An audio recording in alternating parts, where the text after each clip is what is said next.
What would a man do for his family, for his daughter? What would a mom do for her family? Whatever it takes. Welcome to the Thought Leader Revolution with Nikki Ballou. Join the revolution. There's never been a better time in history to speak your truth, find your freedom, and make your fortune. Each week, we interview the world's top thought leaders and learn the secrets of how they built a 6 to 7 figure practice. This episode has been brought to you by eCircleacademy.com, the proven system to add 6 to 7 figures a year to your thought leader practice. When you're all in, you cannot lose, okay? Now, we were talking about when you go all in, something different happens. And I'll use myself as an example. When I was all in to help my daughter, okay? I hated running. I was ridiculously fast for an untrained runner. When I classed up at Buds and a mile and a half after I swam 800 meters side stroke and 740, then I had to do 120 push-ups in 2 minutes, 120 sit-ups in 2 minutes, then followed by 30 pull-ups. Then I went and ran, and I did 730. Okay, so for the math challenge, that means that's about a 440, 430 mile after the other things, and that was not training because I was all in. And all of a sudden, shit started getting good. But when Montana came to me and asked me to teach her to run, I had had hundreds of references in my life running at Buds with 2 stress fractures in the left leg, 3 stress fractures in my right leg, blisters the size of silver dollars on the bottom of my heels that would rip off. So that thick skin ripped off and the blisters underneath that ripped off.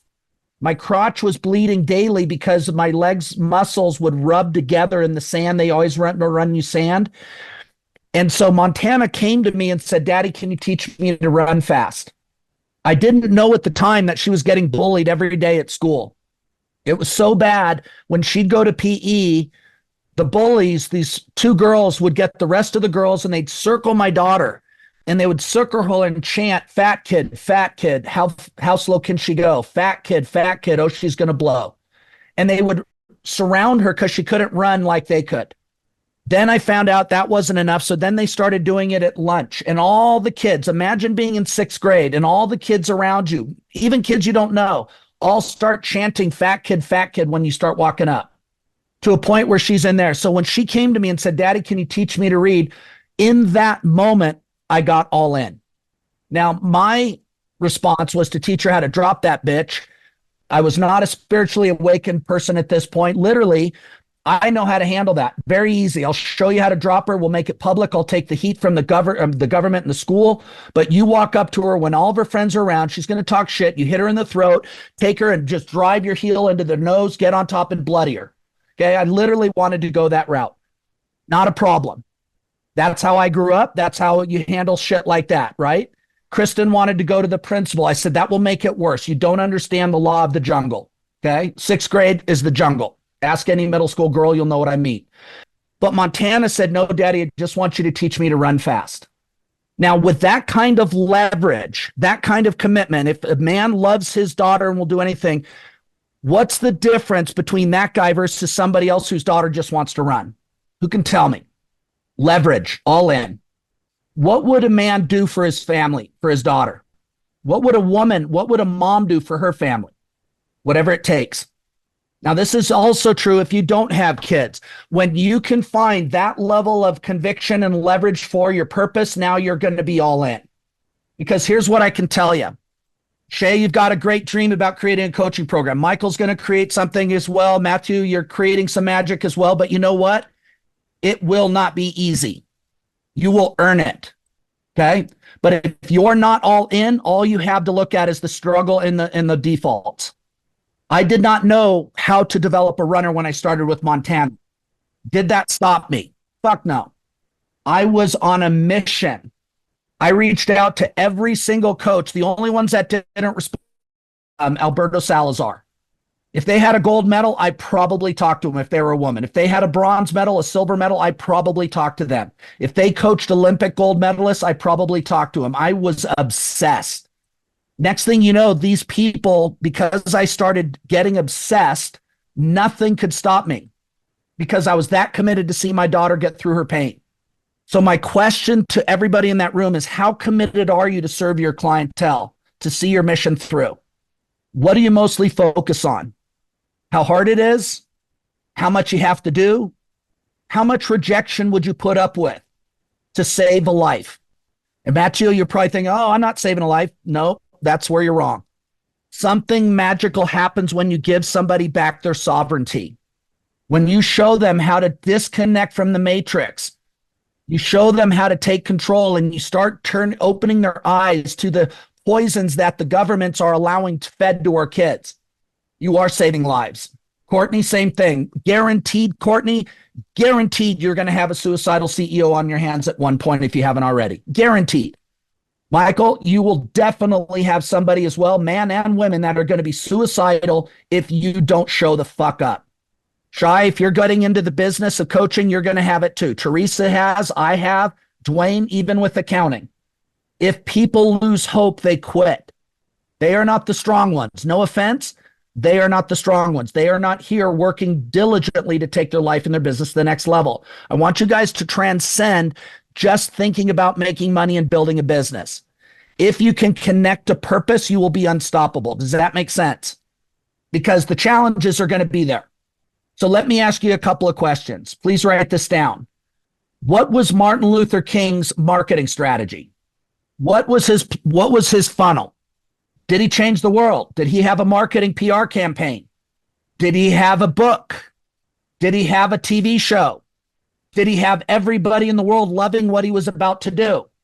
Did he have the right color? Was he a flawless man? Did he cheat 41% of his doctorate? Yes, he did. Was he abusive to women? Yes, he was.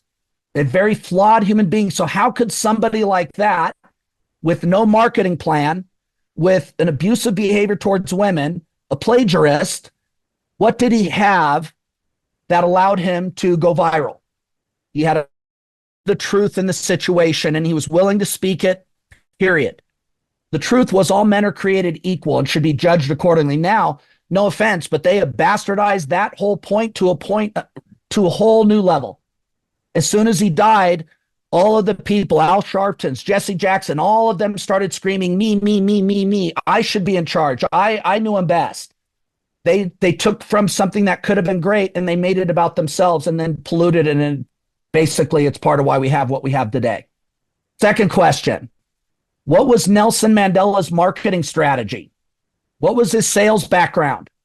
What was his marketing background? How did he change the world from his perspective? He also spoke a truth and was willing to speak it unapologetically. There's a pattern here. Let's talk about Mother Teresa. What was her marketing budget? Does anybody know? What was her degree that allowed her to do what she did? So who in here would like to know what it's going to take for you to go viral and take your business and your dream and make it a reality? Let me see by a show of hands. Okay, everybody except for Michael Osterling. Okay, Michael, you got to plug. Okay, there we go.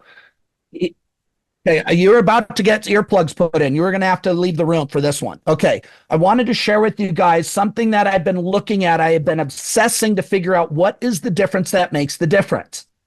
I don't really care what your vehicle is. I really don't give a shit whether or not you do podcasts, stages, funnels, VSLs, door-to-door, one-to-one, BNI. I really don't care. When you get this, it will not matter. My guess is you're going to want to do all of it. But there are some absolute clues from people that are blowing up in the right way possible. I'm going to talk about the ABCs of a viral business. Okay? I want to simplify this down.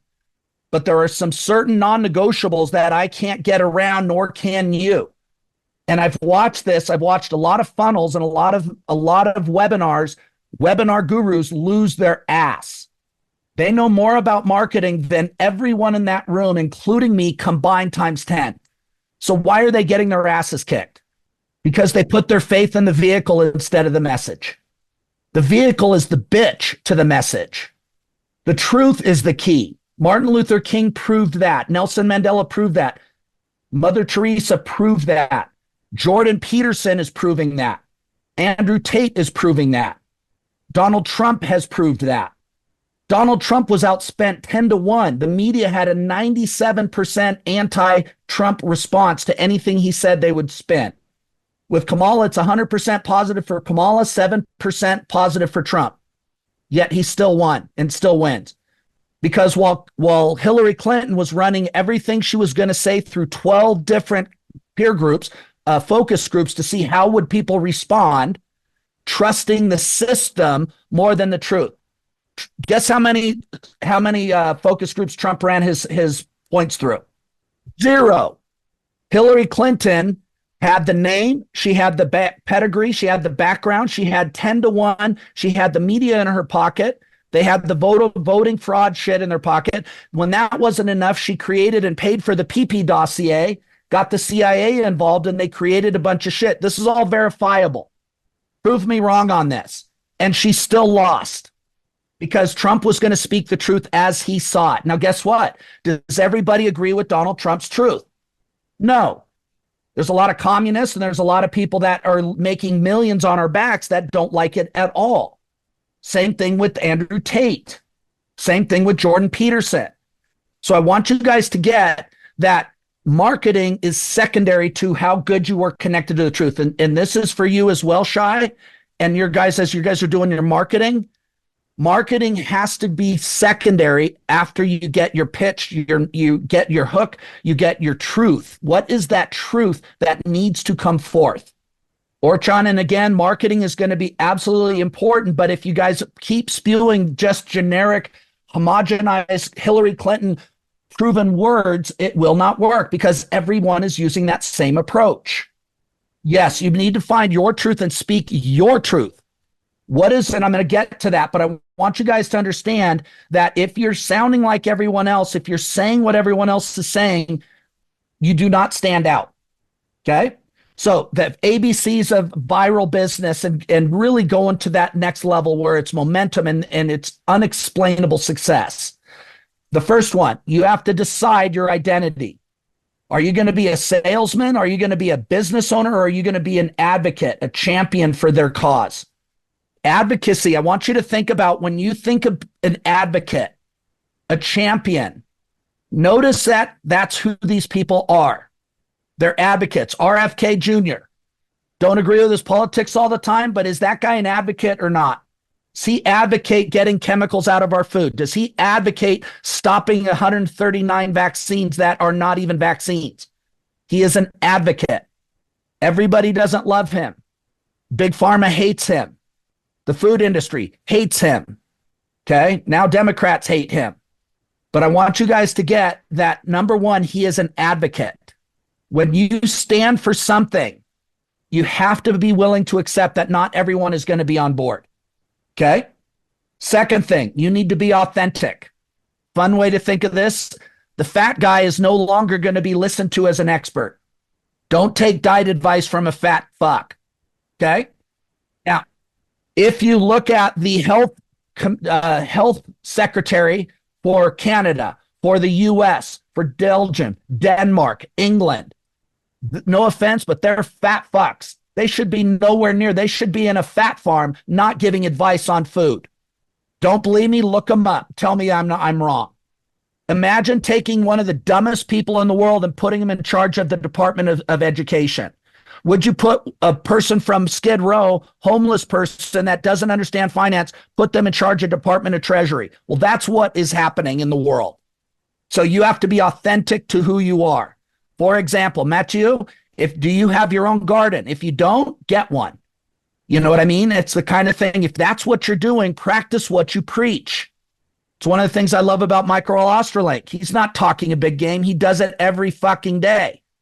It is not easy when it's cold and you're like, oh God, your body's aching, and you find out you're 60 years old and you're like, okay, here we go again. But you either choose to be that guy or you don't. So how authentic are you in what you preach? Now, this also stacks with what also was required for viral.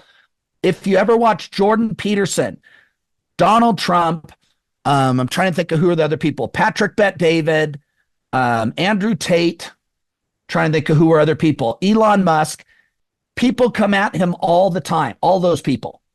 Do they ever get stumped when somebody comes at them with a gotcha question? Have you ever noticed how they have 2, 3, 4, 5 ways to defend their positions constantly? It cracks me up. And this is not a political discussion, guys. I can do this on any politician you can talk about. When you look at Kamala Harris, what are you going to do about the economy? Very specific question. What does she say by comparison? I was born a poor black child in a community, and I lived in middle America. We had farms, or we liked our lawns. I worked at McDonald's, and it's like, what the fuck does that have to do with the economy? Ask Donald Trump the same question. We're going to lower energy because energy is the fuel for this country. He starts listing it as well. Well, what about so-and-so? He goes, inflation was 1% when he's ready. My question is, are you ready to defend and support your position? Here's why you need it, because your clients are seeking certainty. You might want to write that down.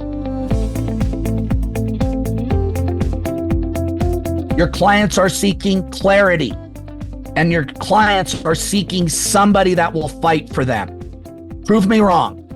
Are you willing to be that man or that woman who is going to fight for your truth? I can't see him, but Matthew as well. Michael as well. Are you going to fight for the people that are broke and have not made money? Are you going to fight to show them how to create wealth?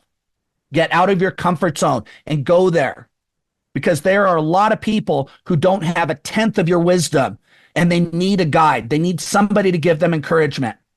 How aligned are you to it as well? It's really funny. I got attacked repeatedly when I was at Robbins because I was the only professed carnivore and paleo and keto at that point. Tony's on stage talking about, I've seen the labs. You're an asshole if you don't go vegan. I've seen your blood clump up and blah, blah, blah, blah, blah.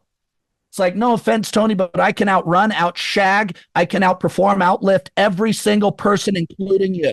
True story. I can outjump, I can outperform in any metric you want to go to out of his entire company.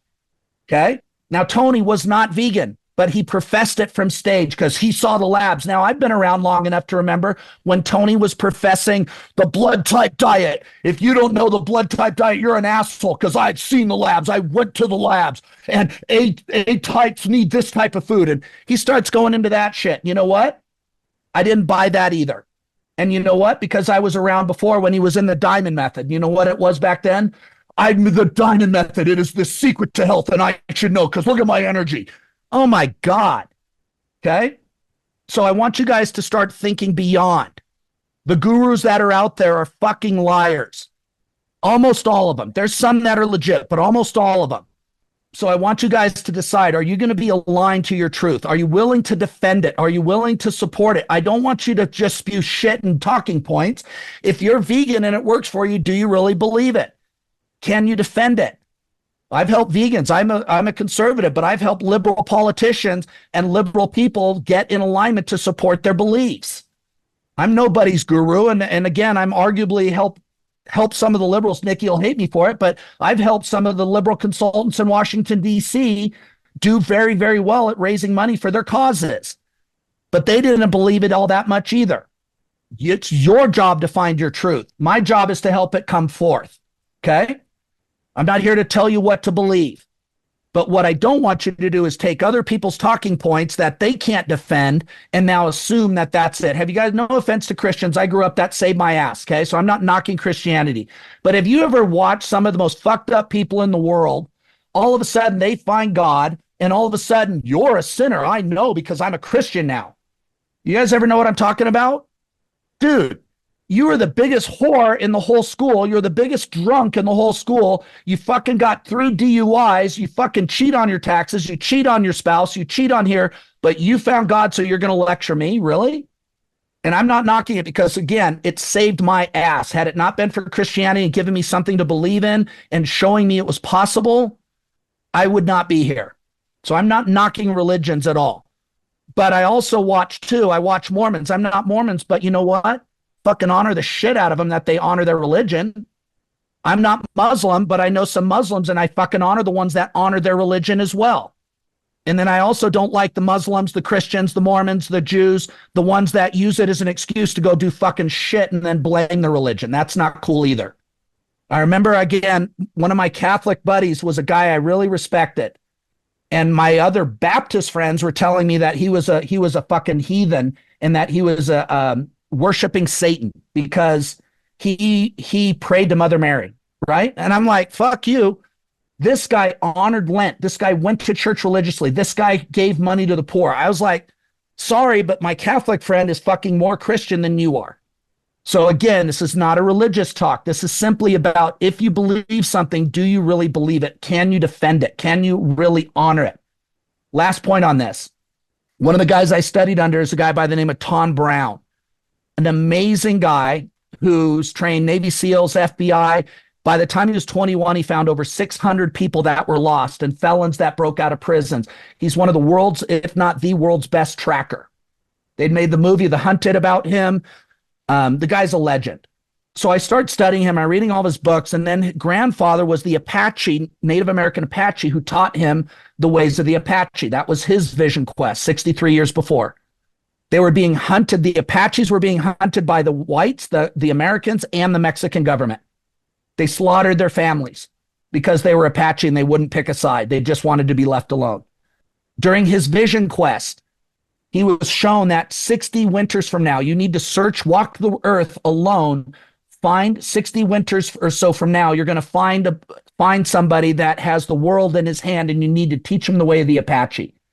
So while his tribe and everything he knew was being attacked for 60 winters, 60 years, he wandered the earth. He went down to the tip of South America. He went to all the way up to the top of Alaska. He walked all around. And one of the things he said that was so interesting is he said he couldn't understand the whites' religion. He said he'd listen on Sunday, sneak up and listen to their church.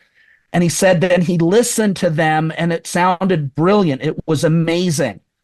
And he was inspired, and he said, that's some powerful stuff. But then he said he watched them for 6 days and 23 hours, and they did the opposite.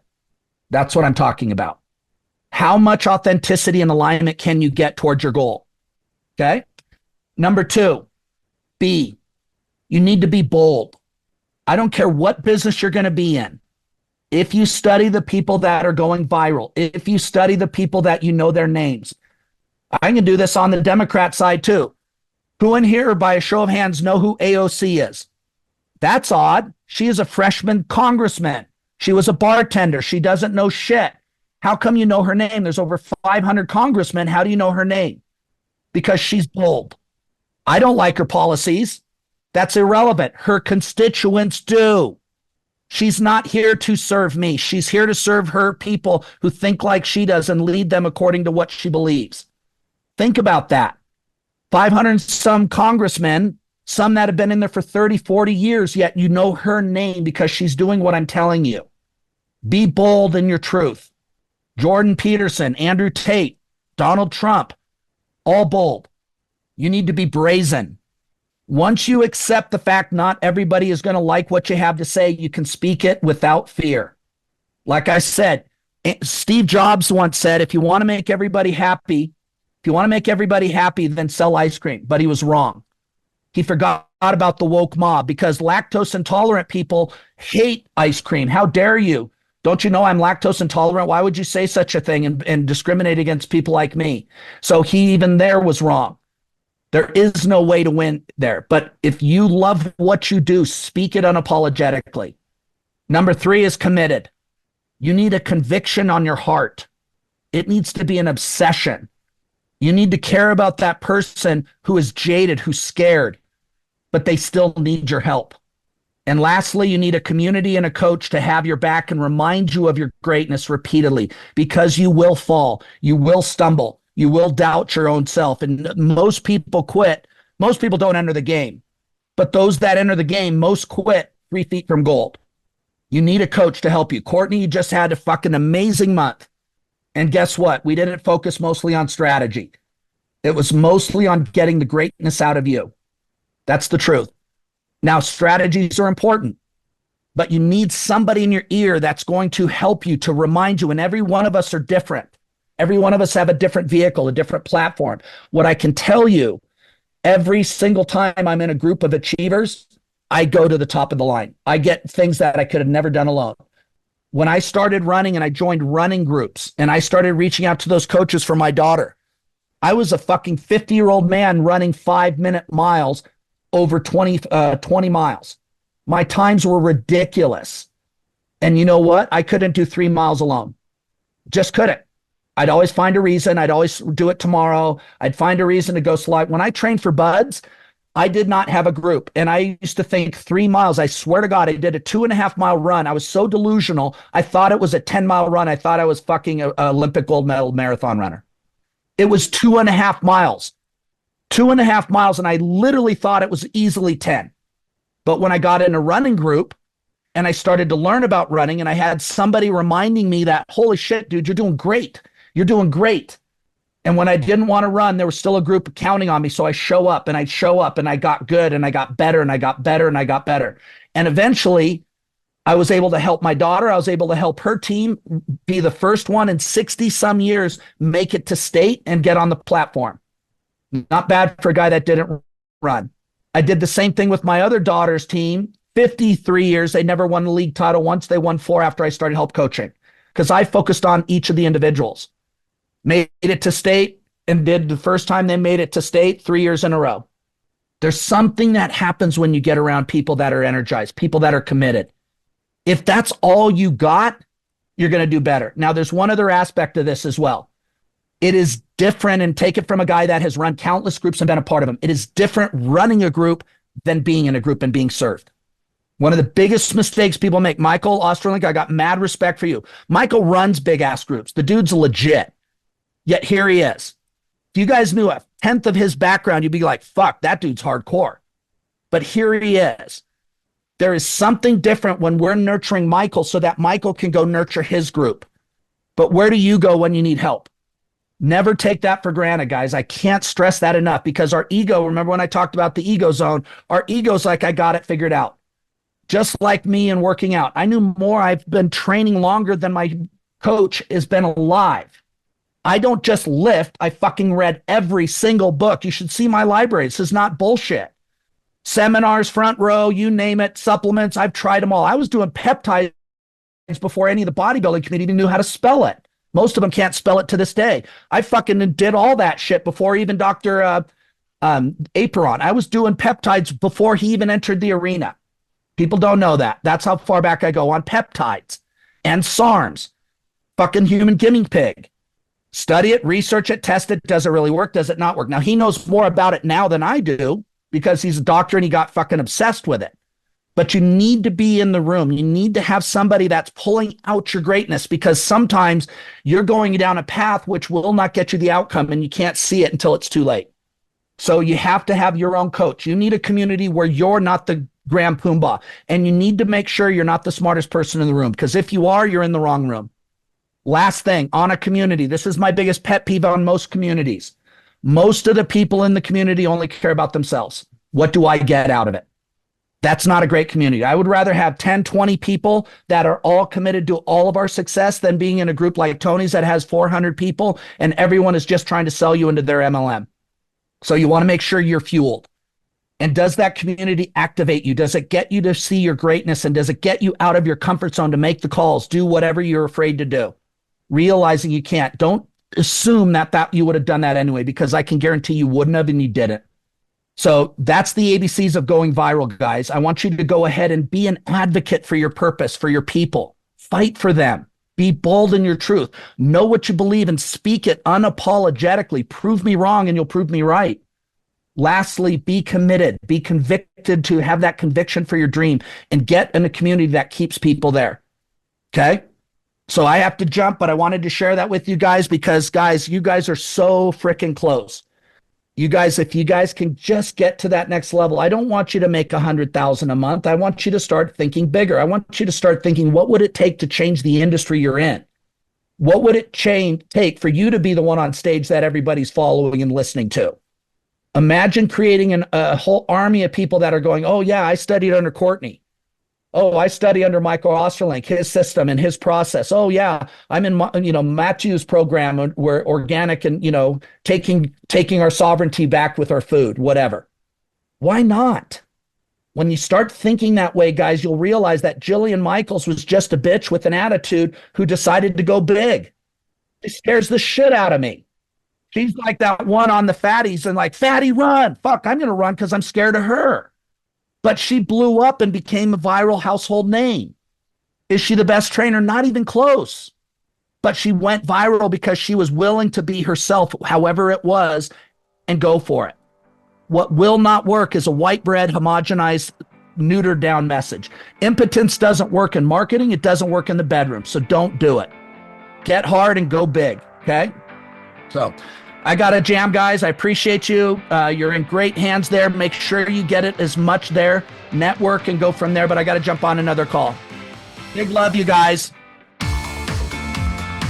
This episode has been brought to you by eCircleAcademy.com, the proven system to add 6 to 7 figures a year to your thought leader practice.